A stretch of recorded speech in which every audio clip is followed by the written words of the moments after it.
Assalamualaikum warahmatullahi wabarakatuh. Alhamdulillahi rabbil alamin. Wassalatu wassalamu ala ashrafil mursalin Nabiyyina wa maulana Muhammadin wa ala alihi wa sahbihi ajma'in. Wa ashhadu an la ilaha illallah wahdahu la syarika lah. Wa ashhadu anna Muhammadan abduhu wa rasuluh.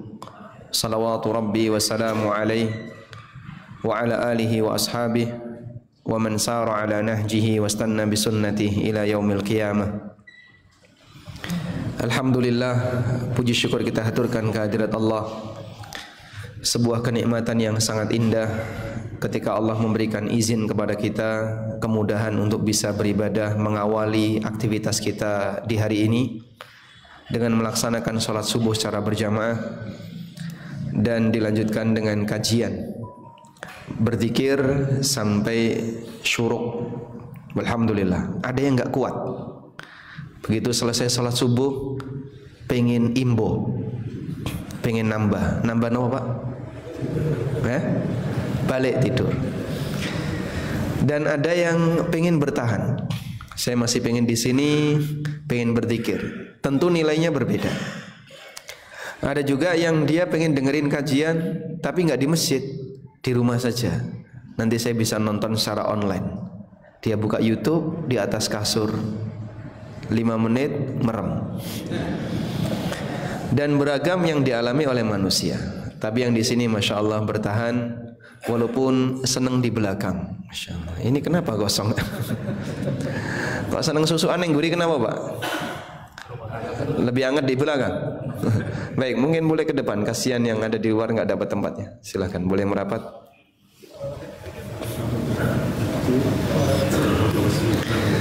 Nah, insya Allah yang di depan tetap kebagian makan. Jadi jangan khawatir untuk mendahului yang lain sehingga berdiri di depan pintu, ya, biar nanti ketika sarapan dapat duluan. Baik, alhamdulillah. Kita mau membahas tentang taubatnya Bani Israel. Taubatnya Bani Israel. Cerita tentang Bani Israel salah satu di antara cerita yang paling banyak disebutkan oleh Allah dalam Al-Quran. Dan salah satu di antara hikmah kenapa kisah Bani Israel itu paling banyak. Para ulama mengatakan karena ada banyak kemiripan yang dialami oleh umatnya Nabi Muhammad sallallahu alaihi wasallam dengan umatnya Nabi Musa alaihissalam. Sehingga kaum muslimin dikasih pengalaman.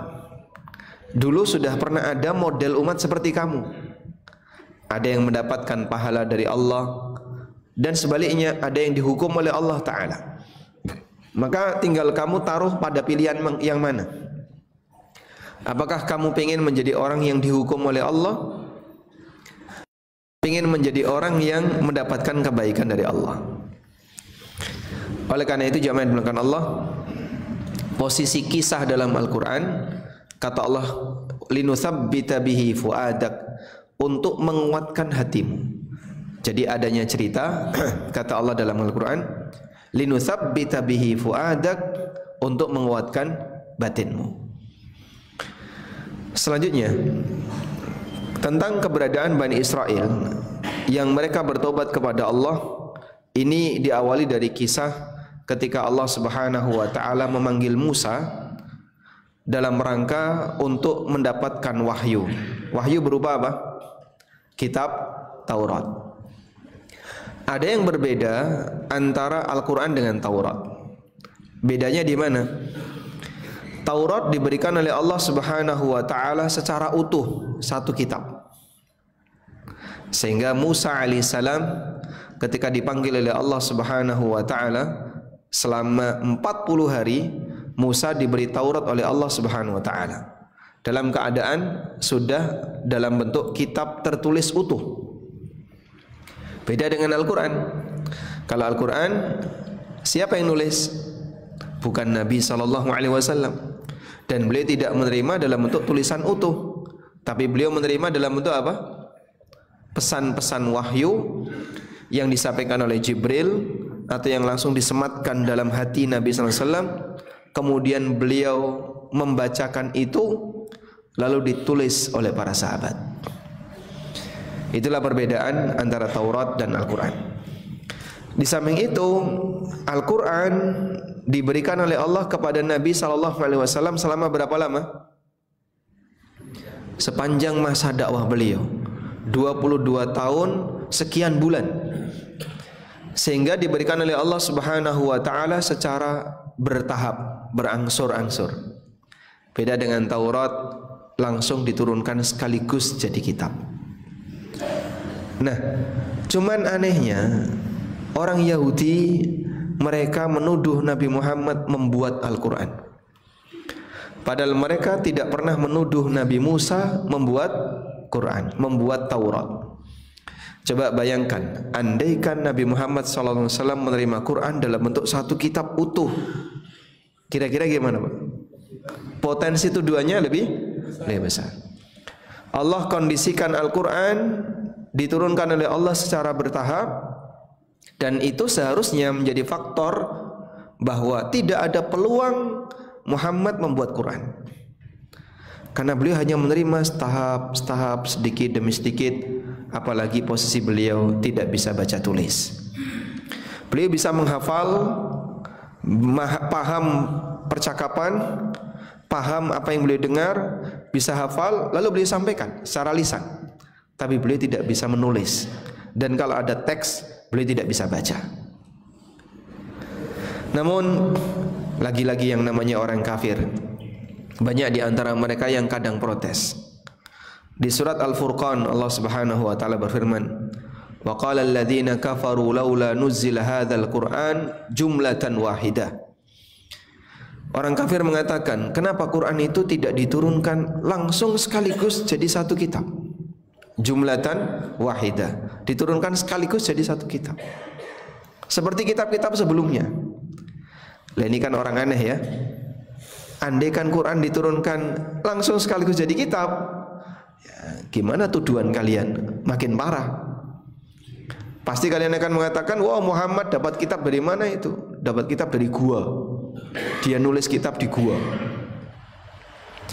Diturunkan secara berangsur-angsur, mereka malah komentar, kenapa kok berangsur-angsur, nggak langsung sekaligus? Andaikan diturunkan sekaligus, mereka akan komentar, ini pasti buatan Muhammad. Kan serba salah jadinya. Dan tidak ada yang berkomentar seperti itu kecuali karena latar belakang ingkarnya dia kepada wahyu Allah Subhanahu wa taala. Baik. Dimulai dari cerita tadi. Allah Subhanahu wa taala meminta kepada Musa alaihissalatu wassalam untuk mendatangi sebuah bukit dalam rangka mendapatkan Alkitab. Lalu Allah Subhanahu wa taala memberikan kitab kepada Musa alaihissalam berupa kitab Taurat yang diungkapkan dalam Al-Qur'an dengan sebutan Al-Alwah. Dengan sebutan Alwah. Alwah itu bentuk jamak dari kata lauh. Lauhun lauhun jamaknya alwah. Dan beliau berpesan kepada Nabi Harun alaihissalam, tolong kamu jaga Bani Israel, awasi mereka dan jangan ikuti kesalahan mereka, arahkan mereka ke arah yang benar. Sampai akhirnya ketika Musa alaihissalatu wassalam mendatangi panggilan Allah, di surat Al-Baqarah ayat 51 Allah mengatakan, wa idh wa'adna Musa 40 lailatan. Ingatlah ketika kami mengambil janji dengan Musa selama 40 malam. 40 malam yang dimaksud 40 hari. Kami mengambil janji dengan Musa selama 40 hari. Begitu Bani Israel ditinggalkan Musa selama 40 hari, thumma takhattumul ijla. Kemudian kalian menjadikan al-ijl. Mana ijl, Pak? Anak sapi, patung pedet. Mim ba'dihi, setelah beliau meninggalkan kalian. Baru ditinggalkan nabinya selama 40 hari sudah berbuat syirik. Ada orang Yahudi yang berkomentar di hadapan para sahabat. Orang Yahudi ini bilang kayak gini, kalian ini baru saja ditinggal mati oleh nabinya, sudah berantem antara satu kubu dengan kubu yang lain, tidak akur, bahkan sampai terjadi beberapa kali peperangan. Baru beberapa tahun ditinggalkan oleh nabinya. Maka dijawab oleh sahabat, kalian baru ditinggalkan Musa 40 hari sudah menyembah patung pedet. Mana yang lebih lama? Mana yang lebih lama? Kondisi umat Muhammad SAW, baru saja ditinggalkan nabinya selama 40 hari sudah berbuat syirik. Kami ditinggalkan oleh Nabi SAW selama bertahun-tahun. Zaman Abu Bakar 2 tahun, zaman Umar 10 tahun. Belum ada situasi apapun. Zaman Utsman baru di penghujung jadi kekhalifahan beliau. Selama 12 tahun di bagian akhir barulah ada gejolak. Sehingga kaum muslimin baru muncul gejolak itu setelah ditinggal nabinya sallallahu alaihi wasallam selama kurang lebih 20 sekian tahun. Bani Israel berbuat syirik, ditinggal nabinya selama 40 hari. Nah, salah satu di antara penyebabnya kenapa kok mereka mau berbuat syirik dengan kondisi seperti itu, Bani Israel ketika mereka berhasil diselamatkan oleh Allah Ta'ala dari kejaran Fir'aun, meninggalkan kota Mesir, ternyata pada waktu itu mereka mengambil beberapa perhiasan emas yang dimiliki oleh Mesir. Ada dua versi dalam hal ini. Versi yang pertama, saat mereka meninggalkan Mesir, mereka mencuri perhiasan emas yang dimiliki oleh orang Mesir, lalu dibawa sampai berhasil menyeberangi lautan. Ini versi yang pertama. Versi yang kedua, Bani Israel ketika mereka berhasil menyeberangi lautan diikuti oleh Fir'aun dan seluruh bala tentaranya. Lalu mereka ditenggelamkan oleh Allah, sehingga lelaki Mesir mati semuanya. Maka yang di Mesir tinggal perempuan, tinggal wanita, anak-anak dan orang tua. Dan seperti inilah bagaimana cara Allah Ta'ala memberikan hukuman bagi Fir'aun. Dulu mereka membantai laki-lakinya Bani Israel, maka Allah Subhanahu wa Ta'ala menghukum Fir'aun dengan cara semua laki-lakinya dibinasakan, seimbang. Wa makaru wa makarallah wallahu khairul makirin. Maka pada saat Fir'aun menyeberangi lautan itu kemudian ditenggelamkan oleh Allah, semua laki-lakinya mati. Yang di Mesir tinggal perempuan, anak-anak dan orang yang lemah. Demikianlah cara Allah membinasakan Fir'aun. Allah tidak menenggelamkan kerajaan Fir'aun. Allah tidak kirim angin kencang, Allah tidak kirim gempa bumi atau menurunkan hujan batu, tidak. Cara Allah membinasakan Fir'aun, dia dikeluarkan dari istananya, lalu dia ditenggelamkan di luar istana. Maka sampai dikomentari oleh sebagian ahli tafsir, pada waktu Musa alaihissalam sudah berhasil menyeberangi lautan, andaikan Fir'aun itu balik, dia bisa jadi raja. Dia masih bisa jadi raja. Andaikan pasukan yang dibawa Fir'aun ini balik, dia masih bisa menikmati kekayaan di Mesir. Tapi Allah buat hatinya emosi berat, lalu punya kesombongan yang tinggi, sehingga pengen ngejar Bani Israel, padahal itu beresiko. Saat mereka ngejar di tengah lautan, ditenggelamkan oleh Allah. Ya, sudah, sehingga mereka sudah tidak lagi punya kekayaan. Mereka dimatikan oleh Allah Ta'ala dalam keadaan dikeluarkan dari kerajaannya. Dari situlah Allah Subhanahu Wa Ta'ala mengatakan, kam taraku min jannatin wa uyun wa kunuzin wa maqamin karim. Mereka meninggalkan kebun dan mata air yang mereka miliki. Mereka meninggalkan kerajaan dan aneka kekayaan yang mereka punya. Orangnya dikeluarkan oleh Allah dari kerajaan, lalu ditenggelamkan oleh Allah Subhanahu wa Ta'ala. Baik. Nah, menurut versi yang kedua ini, setelah Fir'aun dan bala tentaranya ditenggelamkan, Nabi Musa alaihissalam memerintahkan kepada Yusha bin Nun Yusha bin Nun niku sinten, Pak? Muridnya Musa. Nabi Musa memerintahkan kepada Yusha bin Nun untuk membawa pasukan balik ke Mesir, tapi muter dan menguasai kekayaan Mesir. Akhirnya berangkatlah Nabi Yusha bersama pasukan Bani Israel yang laki-laki masuk kota Mesir untuk mengambil perbendaharaan harta di Mesir. Itulah ceritanya kenapa Bani Israel punya emas. Udah? Nah, emas-emas ini dikumpulin oleh As-Samiri. Dikumpulin lalu dibuat patung emas berbentuk pedet. Berarti kira-kira berapa kilo emas itu? Banyak ya? Banyak. Maka para ulama memberikan komentar betapa banyaknya emas yang dulu dimiliki oleh Bani Israel. Sampai mereka berhasil membawa emas sebanyak itu sehingga ketika dijadikan patung itu bisa jadi patung sapi.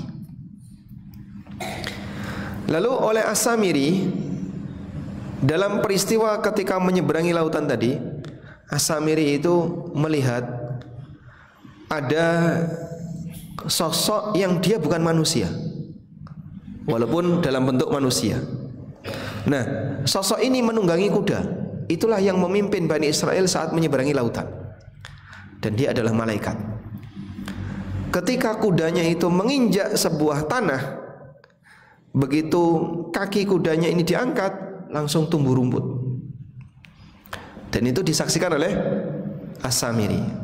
Maka dalam ayat yang lain Allah Subhanahu wa taala mengatakan, As-Samiri ketika ditanya oleh Musa, qala fama khatbuka ya Samiri?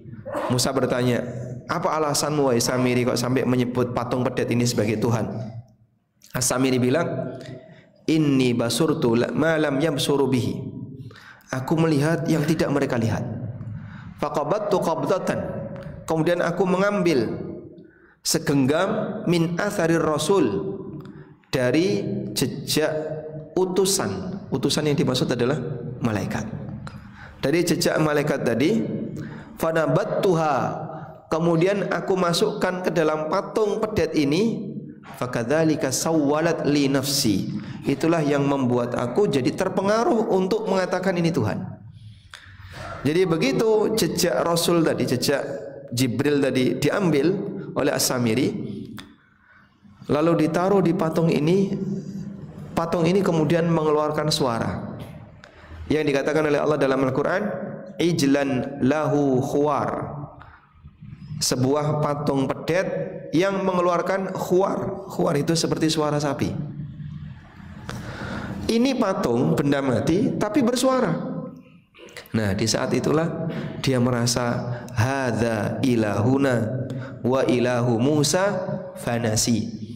Ini adalah Tuhan kita dan Tuhannya Musa fanasi, tapi Musa lupa sehingga dia cari Tuhannya ke gunung padahal Tuhannya ada di sini. Ya. Dan dalam sebagian versi menyebutkan bahwa awalnya setelah Samiri membuat patung pedet tadi tidak langsung disembah. Namun ketika Nabi Musa selama 30 hari itu nggak balik-balik, selama 1 bulan nggak balik-balik, maka Samiri bilang, lihat Musa sekarang sudah hilang, dia nggak balik-balik. Kenapa? Karena Musa sudah hilang di gunung. Nyari Tuhannya di gunung nggak ketemu, makanya hilang sekarang dia.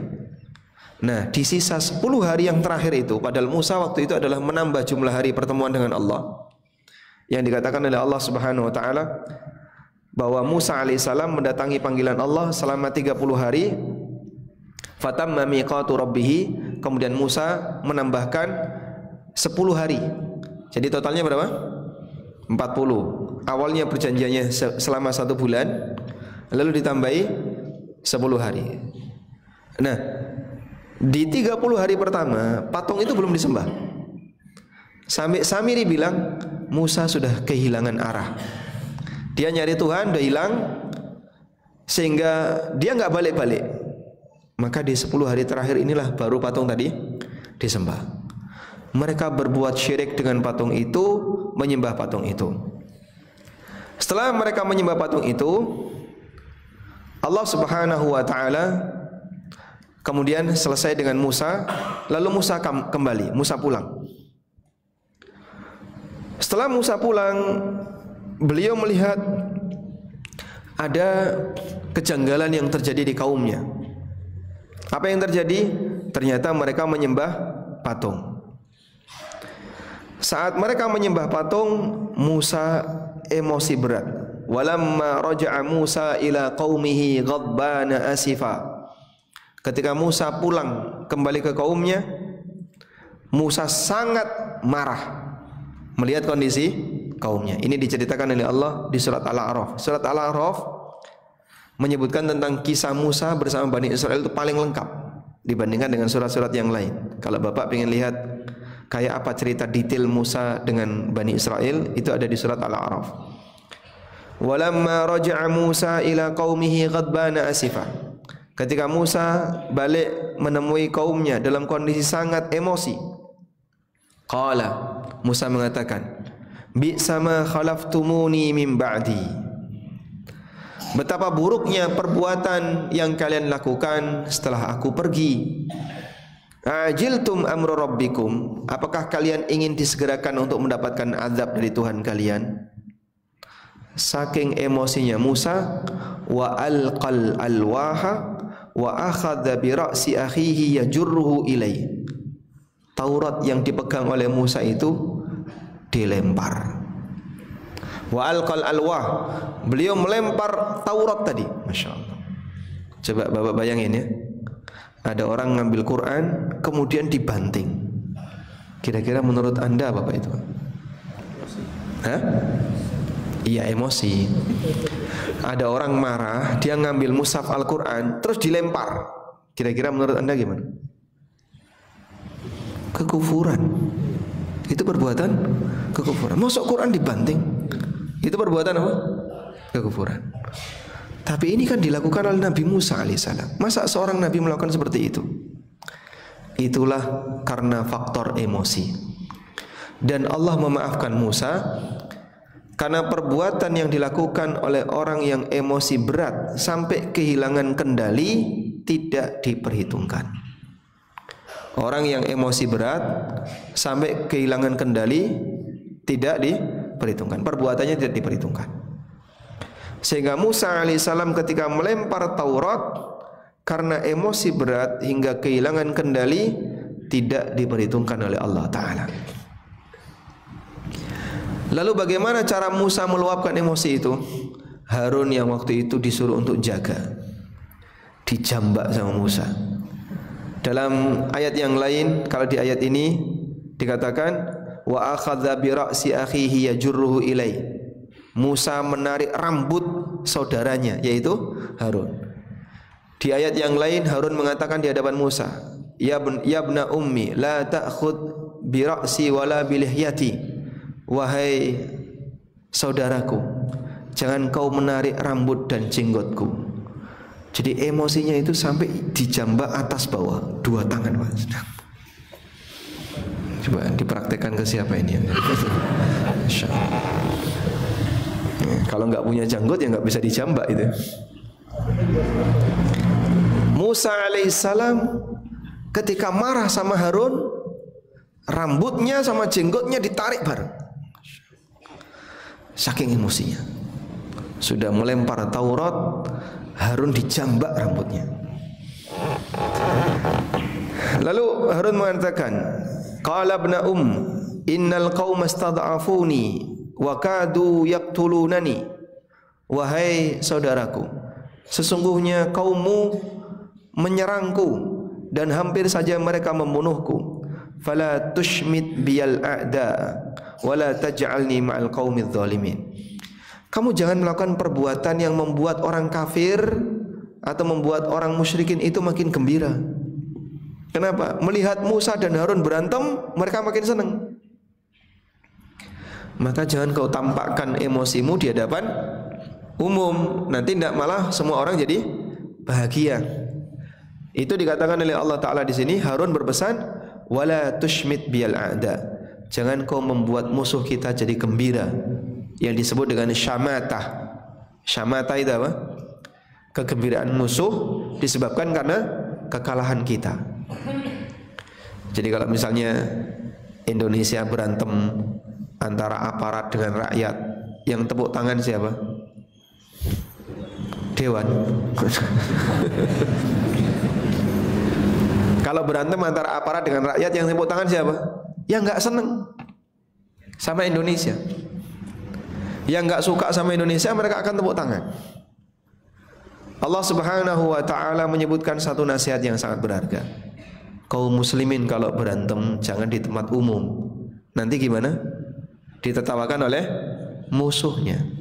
Wala tushmit biyal a'da. Jangan membuat musuh jadi gembira gara-gara kaum muslimin berantem. Contoh yang lain, misalnya berantem antara Ukraina dengan Soviet, yang tepuk tangan siapa? Amerika. Yang tepuk tangan Amerika. Ini karena yang rugi mereka. Makanya pesan penting ya, ketika kita sedang tegang dengan orang lain sama muslim, jangan ditampakkan. Baik, lawannya cinta itu apa, Pak? Benci. Kalau cinta itu ditampakkan, kalau benci dirahasiakan. Cinta ditampakkan, benci dirahasiakan. Satu ketika Nabi SAW sedang duduk bersama seorang sahabat. Sebut saja sahabat A. Lalu ada sahabat B yang lewat. Kemudian sahabat A ini bilang, "Ya Rasulullah, innila uhibbuhu." Aku mencintai sahabat B tadi. Kemudian Nabi SAW tanya sama sahabat A, "A'lam tahu, apakah kamu sudah memberitahu kepada B?" Jawab si A, "Belum." "Fa'alimhu, kalau gitu beritahu dia." Akhirnya dikejar. Setelah ketemu, sahabat A ini mengatakan kepada sahabat B, "Inni uhibbuka fillah." Aku mencintai Anda karena Allah. Kemudian dia menjawab, "Ahabbakalladzi ahbabtani fihi." Semoga Allah mencintaimu disebabkan kau mencintaiku karena Allah. Baik, ini contoh kalau senang sama yang lain, sampaikan. Tujuannya apa? Membangun keakraban, untuk membangun keakraban. Tapi kalau nggak senang sama orang lain, diamkan, jangan disampaikan. Bapak misalnya di sini tiba-tiba tanya, "Ketua takmir mana?" Itu langsung di depannya, "Aku benci kamu." Kira-kira gimana? Hah? Akan menimbulkan permusuhan. Jika setiap kata kebencian dinyatakan di depan umum, di muka orangnya, maka akan merusak persaudaraan antara sama kaum muslimin. Baik, kita lanjutkan. Sampai pada kondisi ketika Musa alaihissalatu wassalam sudah marah sama Harun, Allah Subhanahu wa taala mengatakan, "Walamma sakata an Musal ghadabu akhadzal alwah." Ketika emosi Musa sudah reda, barulah Musa mengambil al-alwah tadi. Tauratnya diambil sama Musa setelah emosinya reda. Nah, dalam ayat ini Allah mengatakan kalimatnya walamma sakata an Musal ghadabu, ketika emosinya sudah mereda. Yang jadi subjek yang mana? Musanya atau emosinya Musa? Yang jadi subjek itu emosi. Maksudnya yang jadi subjek gimana, Pak? Pengendalinya itu emosi. Jadi begini, orang kalau lagi marah, yang mengendalikan emosi itu, yang mengendalikan itu yang mana? Emosi mengendalikan orang itu atau orang itu mengendalikan emosi? Saya ulang ya. Manusia kalau lagi marah, yang terjadi itu dia mengendalikan emosinya atau emosinya mengendalikan dia? Yang mana, Pak? Emosi mengendalikan dia. Sampai dalam ayat yang tadi kita baca di surat Al-A'raf ayat 154. Allah menyebut subjeknya itu emosi. Walamma sakata an Musal ghadabu. Ketika emosi Musa itu sudah mulai reda, Maka yang reda bukan Musanya tapi emosinya. Sehingga emosi ini dijadikan sebagai subjek, karena dia yang mengendalikan.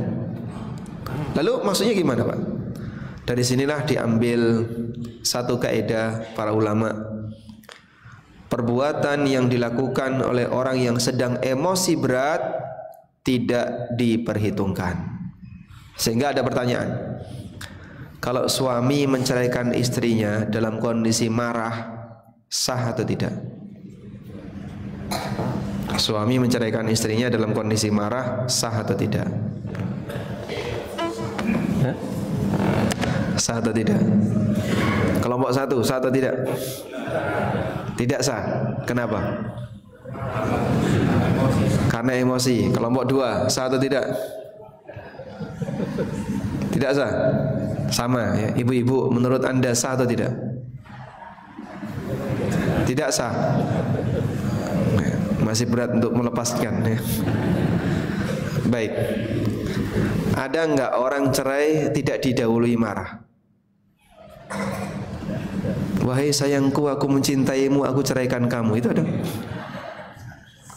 Pernah ketemu Pak kayak gitu? Enggak ada dalam sejarah Pak. Yang namanya cerai itu pasti marah. Maka para ulama dengan tegas mengatakan cerai marah sah. Karena yang namanya cerai itu pasti marah. Loh, katanya perbuatan orang emosi nggak diperhitungkan jika emosinya menutupi akal, yang disebut dengan kondisi al-ighlaq. Disebut dengan kondisi apa? Al-ighlaq. Apa itu ighlaq? Orang emosi besar sampai emosinya menutupi akal, sehingga sampai sudah nggak bisa diajak mikir lagi. Tapi kalau emosi, kemudian ketika dia emosi marah, arep banting, larang orang situ. Berarti masih bisa mikir belum? Masih bisa mikir. Ketika masih bisa mikir, maka emosi semacam ini tidak diperhitungkan. Emosi yang diperhitungkan kalau sampai orangnya kehilangan pikiran. Mau mecah TV nggak jadi, mahal. Mau mecah apa? Iki durung lunas. Ras itu. Berarti akalnya masih berfungsi, sehingga emosi seperti ini belum sampai menutupi akal. Baik. Selanjutnya, setelah semuanya selesai, Musa alaihissalam melelehkan patung sapi tadi. Allah Subhanahu wa taala menyebutkan dalam ayat yang lain bahwa patung tadi dilelehkan oleh Allah Subhanahu wa taala, "Tsumma lanansifannahum fil yammi nasfa." Kemudian oleh Musa, lelehan emas tadi dibuang ke sungai, sehingga berserakan emas-emas dari hasil lelehan patung pedet tadi. Emas itu ada di mana Pak? Wallahu a'lam. Sudah ribuan tahun yang lalu. Namun setelah dilelehkan, kemudian emas tadi dibuang. Masya Allah. Bukan kemudian dilelehkan terus dibagikan kepada fakir miskin. Karena ini penyebab terjadinya penyimpangan dan kesesatan, sehingga Musa tidak mengampuni. Maka Musa merusak patung tadi, emas yang dilelehkan dibuang ke sungai. Lalu kemudian Musa alaihissalam diberi wahyu oleh Allah agar memanggil 70 orang yang ikut dalam penyembahan pedet tadi dan diminta untuk datang ke gunung. Wakhtara Musa qaumahu sab'ina rajulan limiqatina. Lalu Musa memilih 70 orang di antara kaumnya untuk mendatangi tempat perjanjian dengan kami. Sudah? Akhirnya mereka naik gunung bersama Musa. Saat mereka naik gunung bersama Musa, gunung itu diliputi dengan kabut yang sangat tebal, sampai mereka tidak bisa melihat jalan. Namun Musa terus mendekat, naik terus, sementara 70 orang tadi masih di bawah. Kemudian mereka memanggil Musa, "Wahai Musa, kami ingin mendengar kalamullah." Lalu Allah Subhanahu wa taala berfirman dengan Musa. Pada saat Allah berfirman dengan Musa, Di dahinya Musa itu keluar cahaya yang sangat terang, sampai membuat mereka tidak bisa melihat. Nah, di bagian inilah para ulama beda pendapat. Apakah Bani Israel yang dipilih oleh Musa tadi sempat mendengarkan suara Allah ataukah tidak? Namun ketika Musa turun, setelah berbicara dengan Allah, setelah Musa turun, Bani Israel yang 70 tadi minta kepada Musa, kami tidak akan beriman kepadamu sampai kami bisa melihat Allah. Allah sebutkan di surat Al-Baqarah, wa idh qultum ya Musa lan nu'mina laka hatta narallaha jahrah. Ingatlah ketika kalian berkata kepada Musa, kami tidak akan beriman kepadamu wahai Musa sampai kami melihat Allah dengan mata kepala kami sendiri. Salah satu di antara penyebabnya adalah setelah Allah Subhanahu wa taala memberi kesempatan bagi mereka mendengar suara, mereka ingin melihat langsung siapa yang bersuara. Ini kan permohonan yang kurang ajar. Sampai mengatakan gimana? Kami tidak akan percaya sama kamu sampai kami melihat Allah. Akhirnya apa? Fa akhadhatkumus sa'iqatu wa antum tanzurun. Allah Subhanahu wa taala mematikan mereka semuanya dalam keadaan mereka saling melihat.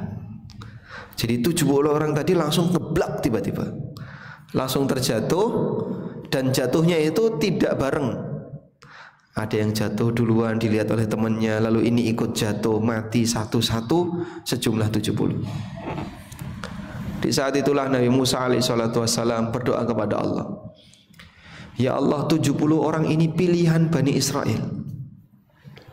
Kalau sampai semuanya mati di sini, terus nanti saya pulang menghadap Bani Israel, mungkin mereka akan menuduh saya telah membunuh mereka semua. Sehingga Musa berdoa kepada Allah agar mereka dihidupkan kembali. Maka mereka dihidupkan kembali. Tsumma ba'atsnakum min ba'di mautikum. Kemudian kami hidupkan kalian kembali, la'allakum tashkurun, agar kalian bersyukur. Yang sudah mati tadi hidup lagi. Sudah? Akhirnya mereka mendapatkan wahyu bahwa mereka harus bertaubat. Nah, bagaimana cara taubatnya? Dalam tafsir Ibnu Katsir, beliau menceritakan tentang bagaimana cara taubatnya Bani Israel. Ada banyak sekali versi riwayat yang disebutkan oleh Al-Hafidz Ibnu Katsir mengenai cara taubatnya. Di sini Allah Subhanahu wa taala perintahkan, fatubu ila bari'ikum faqtulu anfusakum. Bertobatlah kalian kepada pencipta kalian dengan cara bunuh diri kalian. Dzalikum khairul lakum, itu akan lebih baik bagi kalian. Bagaimana cara bunuh diri kalian tadi? Bukan dengan model harakiri, di mana orang membunuh dirinya sendiri, bukan. Tapi mereka diperintahkan untuk saling membunuh. Sejumlah orang tadi dikumpulkan oleh Musa alaihissalam. Semua yang ikut terlibat dalam penyembahan sapi, silakan berkumpul. Setelah mereka berkumpul, di situ ada suaminya, ada istrinya, ada anaknya, ada bapaknya, ada ibunya, ada bibinya, ada pamannya, ada cucunya. Satu terah keluarga banyak sekali kumpul jadi satu. Ada banyak anggota keluarga di situ. Lalu Nabi Musa memerintahkan kepada mereka untuk membawa pedang, khanjar, membawa belati, dan minta kepada mereka, silahkan kalian saling bunuh-bunuhan. Ya, coba masing-masing bawa pedang, disuruh saling bunuh-bunuhan. Kira-kira tega nggak Pak? Di depannya ada suaminya, ada istrinya, ada anaknya, ada bapaknya. Kira-kira tega nggak Pak? Secara naluri nggak tega. Ini anakku sendiri, ini bapakku, ini istriku, ini suamiku. Mereka nggak tega. Akhirnya mereka minta kepada Musa, ya Musa, kami nggak sanggup seperti ini. Gimana kami bisa saling membunuh padahal mereka adalah keluarga yang kami cintai? Coba Bapak Ibu, orang berani membunuh itu ketika kapan? Ketika kapan?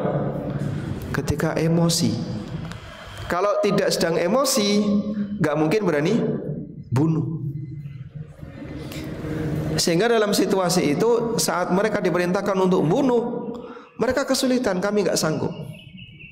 Akhirnya Musa alaihissalam berdoa kepada Allah Subhanahu wa taala, memohon kepada Allah agar diberi keringanan untuk cara tobat ini. Bagaimana cara Allah memberi keringanan? Diturunkanlah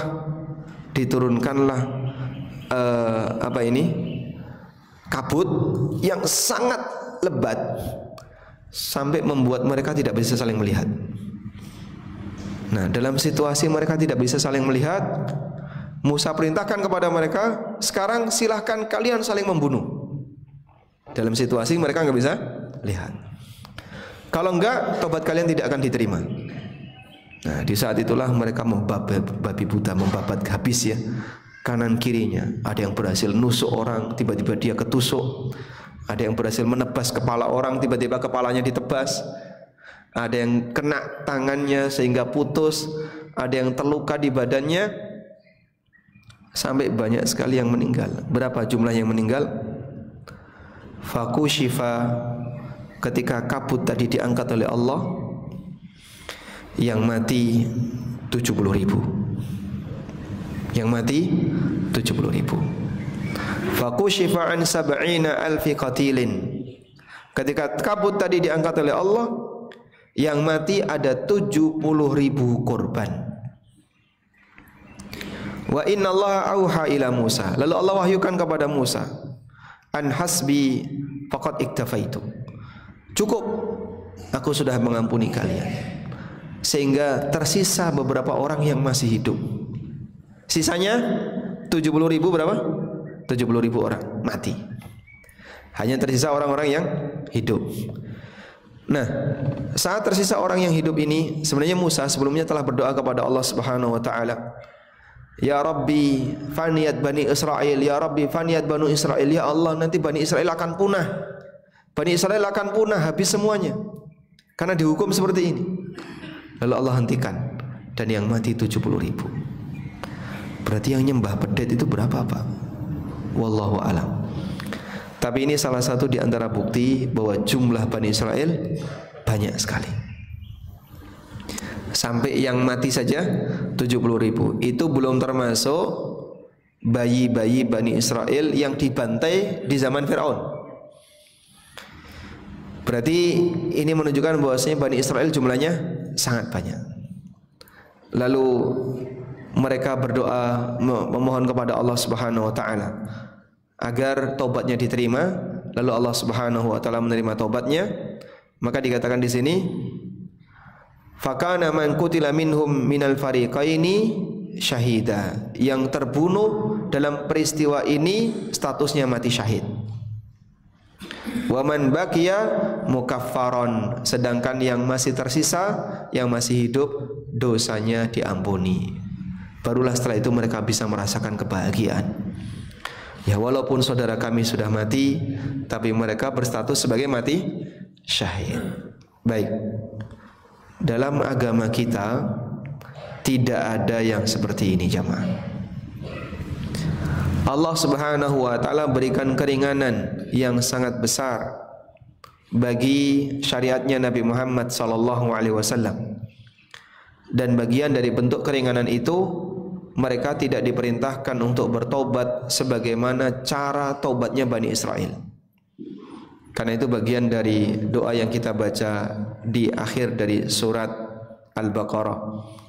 Rabbana la tuhammilna ma la taqata lana bi. Di ayat sebelumnya, Rabbana la tahmil alaina isran kama hamaltahu alal ladzina min qablina.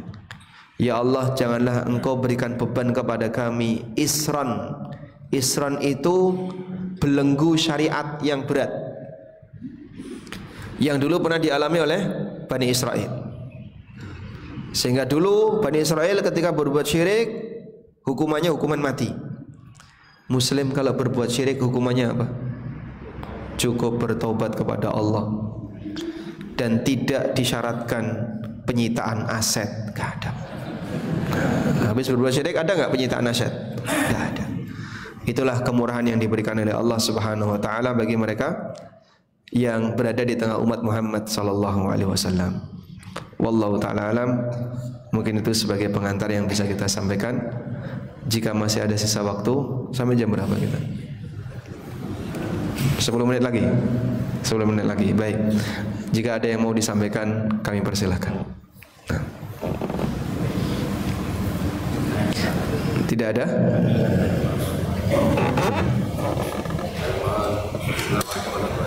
Waalaikumsalam warahmatullahi wabarakatuh.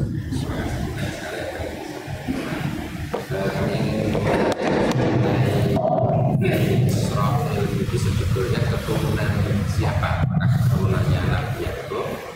Kemudian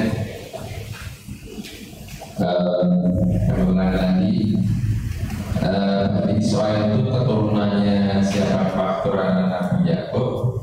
Kemudian apakah yang tersisa yang berada di Palestina orang-orang Yahudi itu juga Bani Israel yang sebagaimana yang jelaskan di dalam Al-Quran. Terima kasih. Assalamualaikum. Waalaikumsalam warahmatullahi wabarakatuh. Apakah betul Bani Israel itu keturunan Nabi Yakub? Jawabannya betul. Makanya namanya Bani, artinya apa? Keturunan. Israel itu adalah Nabi Yakub. Allah Subhanahu wa taala berfirman, "Kullu ta'ami kana hillal li bani Israila illa ma harrama Israilu ala nafsi." Semua makanan itu halal bagi Bani Israel, kecuali yang diharamkan oleh Israel untuk dirinya sendiri. Yang diharamkan oleh Israel. Loh, siapa Israel, Pak, yang mengharamkan itu? Yakub alaihissalam. Min qabli an tunazzalat Taurah, sebelum Taurat diturunkan. Jadi sebelum Bani Israel diberi panduan Taurat, aturan halal haram itu berdasarkan pesan Yakub. Saya ulang ya. Sebelum Bani Israel mendapatkan Taurat, aturan halal haram berdasarkan pesan siapa? Nabi Yakub alaihissalam. Sehingga mereka bisa mengetahui ini halal, ini haram atas pesannya Yakub. Yakub berpesan kepada anak-anaknya, ini enggak boleh dimakan, ini enggak boleh dimakan, ini enggak boleh diminum, dan seterusnya. Min qabli an tunazzalat Taurah, sebelum Taurat diturunkan. Begitu diturunkan Taurat, maka panduan halal haram mengikuti isi Taurat. Baik. Berapa lama jarak antara Yakub dengan Nabi Musa? Ada nabi siapa saja antara Yakub sampai Musa? Yusuf, terus Ayub dengan Musa duluan mana?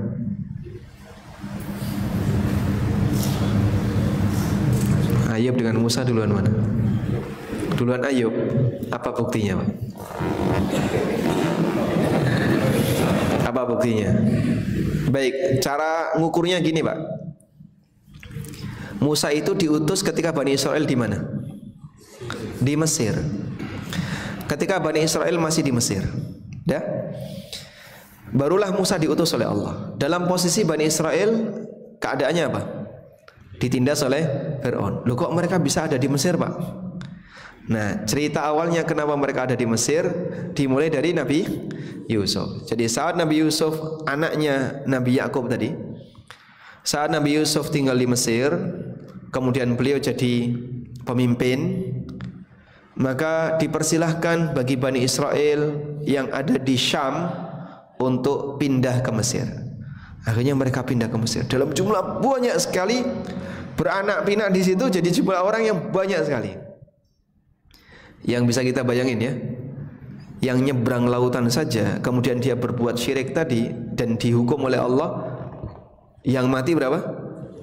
70.000. Itu belum yang mati di Mesir, belum yang dibantai di Mesir. Kemudian yang tersisa masih hidup setelah tobatnya mereka diterima, sehingga jumlah mereka banyak sekali. Nah, di saat mereka di Mesir lalu mereka ditindas oleh Fir'aun, barulah Allah mengutus Musa. Nabi Ayub itu punya kekayaan sebelum beliau sakit. Nah, kekayaannya ada di mana, Pak? Tentu saja bukan di Mesir, karena ditindas sama Bani Israel. Kekayaannya ada di luar Mesir, berarti tinggalnya bukan di Mesir. Maka Nabi Ayub itu setelah Musa. Sebagaimana Sulaiman setelah atau sebelum Musa? Nabi Sulaiman setelah Musa, karena kerajaan Bani Israel baru muncul setelah mereka keluar dari Mesir. Ini alat ukurnya ya. Baik. Selanjutnya, Bani Israel untuk saat ini, apakah mereka tetap Bani Israel? Jawabannya tetap Bani Israel. Di zaman Nabi SAW mereka ada. Di zaman Khalifah Abbasiyah mereka masih ada. Dan sampai sekarang mereka masih ada. Seperti apa Pak ciri-cirinya ya Pak? Ya sama sebagai manusia pada umumnya. Kita kan mungkin nggak bisa bedain ya antara Bani A sama Bani B, kecuali yang kelihatan banget bedanya. Ya, misalnya beliau ini, Masya Allah, ini Bani apa ini? Nggak mungkin, misalnya wajah Arab, oh kamu keturunan Ken Arok ya? Kan nggak mungkin ya, karena beliau tidak berasal dari Jawa. Nenek moyang beliau dari mana, Bang? Dari Hadromi, Masya Allah. Beliau Hadromi, dari Hadramaut. Ada juga yang wajahnya seperti ini. Oh, wajah Cina kayak gini. Tidak mungkin dia dari Jawa. Allah Subhanahu wa Ta'ala ciptakan manusia dengan ragam muka, ragam kulit, ragam bahasa, lita'arafu, agar mereka bisa saling mengenal. Saya bisa kadang saya sampaikan kepada jamaah umrah ya. Coba Anda baca surat Al-Hujurat. Ya ayuhan nas inna khalaqnakum min dzakarin wa untha wa ja'alnakum syu'uban wa qabaila lita'arafu inna akramakum indallahi atqakum. Wahai manusia, kami jadikan kalian itu terdiri dari laki dan perempuan, ada banyak suku dan bangsa. Lita'arafu, agar kalian saling mengenal. Apa sih yang dimaksud saling mengenal itu? Kita kalau ketemu kenal, muka kayak gini India, yang seperti ini Arab, yang kayak gini Eropa, yang seperti ini Afrika, ya, yang mancungnya ke dalam, nah itu Indonesia. Sehingga bisa saling membedakan. Ini Cina, ini Indonesia. Orang Indonesia bisa nggak bedain Cina sama Indonesia? Bisa ya? Orang luar nggak bisa Pak. Saya punya teman pernah ngirim donasi ke Somalia.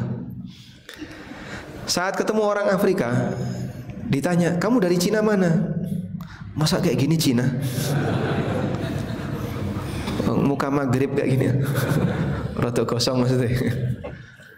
Terus mereka bilang, kami tuh nggak bisa bedain antara Melayu dan Cina.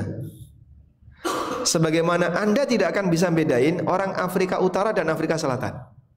Padahal orang Afrika sendiri bisa. Ini Afrika daerah Barat, Afrika daerah Timur, Afrika daerah Selatan. Orang Afrika bisa bedain. Kita kan tidak bisa bedain ya. Baik. Anda dengan orang Thailand bisa bedain nggak? Nggak bisa. Begitu ditanya kabar, baru bisa bedain. Bahasanya. Sama fisik, sama warna kulit, beda di mana? Bahasa. Itulah kuasa Allah Subhanahu wa Ta'ala. Berasal dari satu orang tapi muncul beragam. Baik. Lalu Bani Israel yang ada di Palestina, apakah mereka Bani Israel? Ya, mereka Bani Israel. Tapi mereka sudah beda agamanya dengan agama para nabi masa silam, sehingga mereka kafir dan mengikuti agama Yahudi. Wallahu a'lam. Pun cakap? Baik, demikian yang bisa kita sampaikan. Semoga apa yang kita bahas ini bermanfaat, dan semoga Allah Subhanahu wa Ta'ala memberikan kita kekuatan untuk selalu istiqamah mengambil iktibar dan pelajaran dari ayat-ayat Al-Quran. Wassallallahu ala nabiyyina Muhammadin wa ala alihi wa sahbihi wa sallam. Wa akhiru da'wana alhamdulillahi rabbil alamin. Wassalamualaikum warahmatullahi wabarakatuh.